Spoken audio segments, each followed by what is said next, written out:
En 1934, le stylographe à plume, inventé par l'américain Lewis Waterman, fête ses 50 ans. La société GIF lui donne une nouvelle jeunesse en 1935 en inventant la première cartouche d'encre.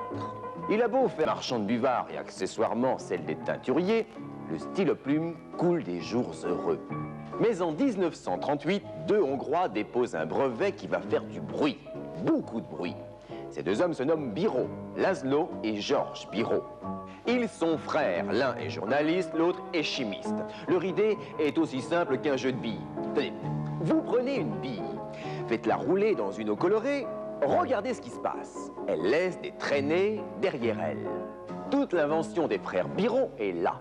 Simple comme bonjour. Dans leur stylo, c'est la bille qui dépose l'encre au fur et à mesure et non plus l'encre qui glisse sur la plume et imprègne le papier. Résultat, le filet d'encre est beaucoup mieux régulé. Les frères Biro ont à peine le temps d'exploiter leur idée que d'autres la reprennent, l'améliorent et déposent leur propre brevet. Parmi eux, un homme d'affaires américain, Milton Reynolds. C'est en équipant l'armée de l'air américaine avec son stylo, en 1942, qu'il va asseoir la notoriété de son produit. Son stylo-bille a en effet un atout de choc par rapport au stylo-plume. Il ne fuit pas à haute altitude. Explication. La pression interne d'un stylo-plume hermétiquement clos est celle de l'altitude du lieu auquel il a été rempli. Or, plus on monte en altitude et plus la pression externe diminue. Résultat, il y a plus de poussée à l'intérieur qu'à l'extérieur du stylo et l'encre ne demande qu'à s'enfuir. L'avantage du stylo de Reynolds, c'est de posséder des trous qui laissent passer l'air et permettent le rééquilibrage des pressions. En 1945, fort de ce coup de pub, Milton Reynolds part à la conquête du monde à bord de son propre avion et arrose les villes avec son invention. Il se met à pleuvoir des stylo-billes, au sens propre du terme. Les Parisiens n'en croient pas leurs yeux. L'un d'entre eux surtout. Il se nomme Marcel Bic. Marcel Bic est alors un petit fabricant de stylo-plumes. Le culot de Reynolds l'impressionne. Mais Bic ne croit pas à l'avenir de cette pointe bille. Du moins jusqu'en 1947, date à laquelle il va complètement changer d'avis. Tout ça à cause d'une brouette.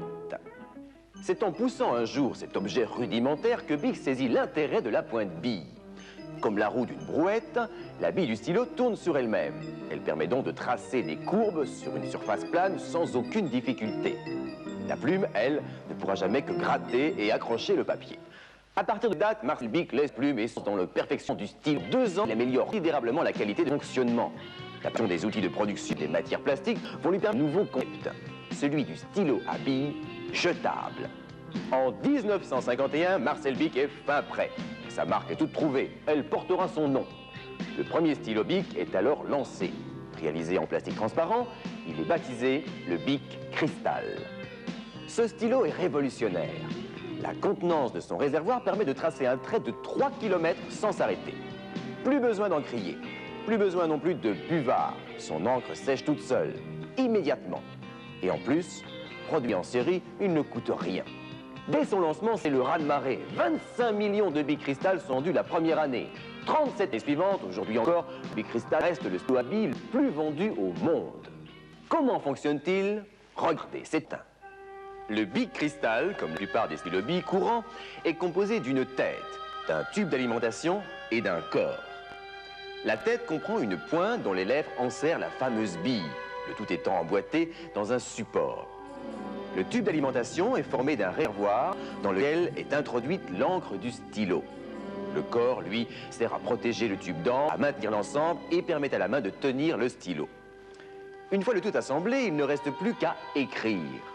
En raison du mouvement donné par la main, la bille se met à tourner sur elle-même. Elle joue le rôle d'une pompe aspirante et provoque le débit d'encre qui est poussé vers la pointe par la pression atmosphérique de soupape et empêche l'encre de déborder. Mais si le principe de fonctionnement du stylo bille est simple, sa réalisation, elle, est particulièrement complexe. Jugez plutôt. Pour qu'un stylo à bille écrive, il faut tout d'abord que la bille puisse tourner. Elle doit donc être maintenue comme il faut par les lèvres de la pointe. Si les lèvres sont trop serrées, la bille s'use frottement. Si le jeu est trop grand, l'encre s'échappe. C'est une affaire de millième de millimètre. Pas question en outre que la pointe bille flanche tant que le réservoir contient de l'encre. Or, la pointe supporte la plus grande partie de la pression effectuée par la main. Quant à la bille, elle effectue 5000 tours par minute en situation d'écriture. Bille et pointe doivent donc être fabriquées d'antériaux ultra résistants, comme l'acier. Autre souci, l'encre de stylo bille. Pas assez visqueuse, elle se répand sur la chemise. Trop pâteuse, elle fait des pâtés. Sans parler de sa rapidité de séchage. La fabrication de l'encre est une véritable science. Tout l'art repose sur la combinaison de ces trois composants. Premièrement, le solvant, qui permet le séchage de l'encre par évaporation. Deuxièmement, le colorant, qui lui donne son niveau de contraste. Et troisièmement, la résine chimique, qui sert de liant et évite à l'encre de se liquéfier. Chimie et métallurgie sont donc les clés du stylo bille. Et c'est dans ces domaines qu'à la suite de Bic, d'autres fabricants vont investir dans les années 50. La bille a bousculé la plume et tous suivent le mouvement, y compris les maisons de luxe. Parker met au point la première bille en carbure de tungstène, plus résistante que l'acier.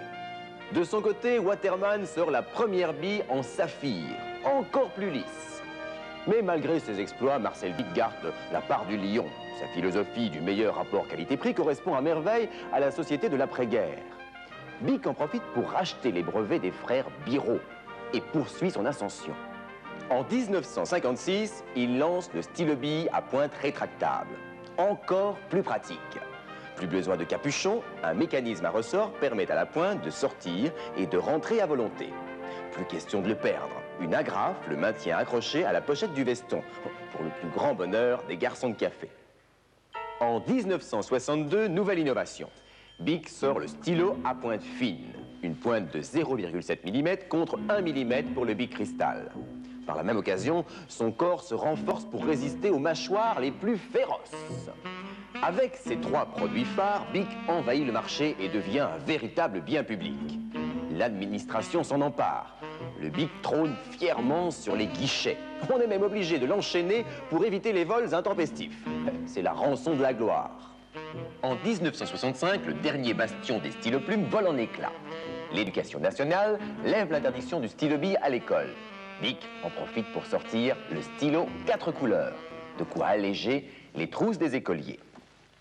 Devant l'incroyable succès du stylo Bic, les fabricants de stylos commencent à trépigner.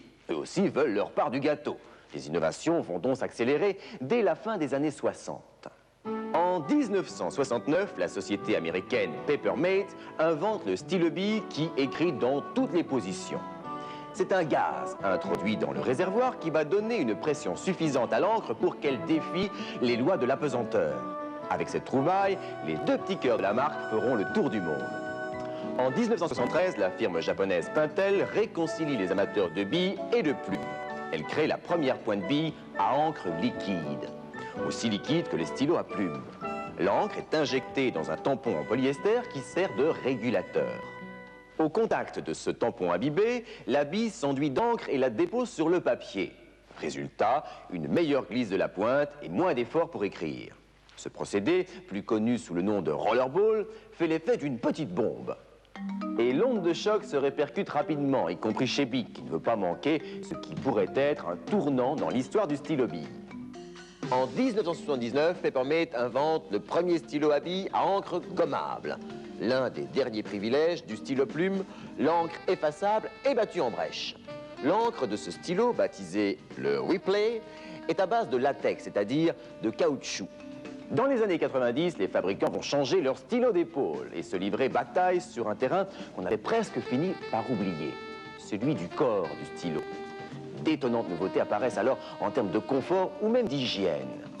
Les raquettes de tennis sont bien des corps en graphite pour absorber les vibrations et des grippes pour faciliter la prise. Alors, pourquoi pas le stylo? D'où le lancement d'un nouveau concept, le stylo anti-fatigue. Papermate, Bic et Pilote sont tous au rendez-vous. Chacun leur tour, ils lancent sur le marché des produits gainés de caoutchouc ou de silicone. L'objectif, diminuer la tension des muscles et faciliter la tenue. Certains, comme le B-Grip de Pilote, sont même le fruit d'études médicales poussées.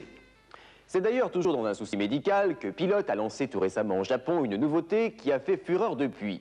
Le premier stylo à billes bactéricide.